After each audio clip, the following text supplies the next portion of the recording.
18 ఏళ్లు నేను రాజకీయాల్లో ఉన్నాను. ఎన్నో ఒడిదుడుకులు ఎదుర్కొన్నాను. ఈ 5 నెలలు కుటుంబానికి దూరంగా ఉన్నాను. నన్ను ఇబ్బంది పెట్టిన వాళ్లకు వడ్డీతో సహా చెల్లిస్తానని బీఆర్ఎస్ ఎమ్మెల్సీ కల్వకుంట్ల కవిత అన్నారు.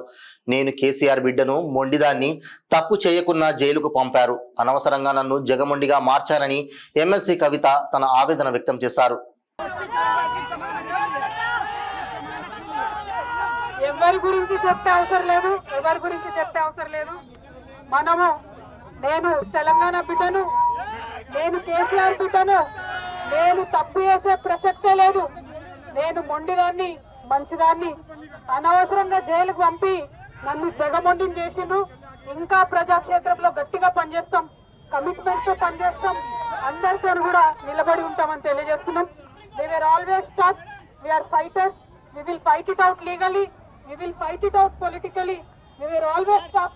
By sending us to jail illegally, they only made BRS and KCR's team unbreakable. Thank you. Jai Telangana, Jai Hind.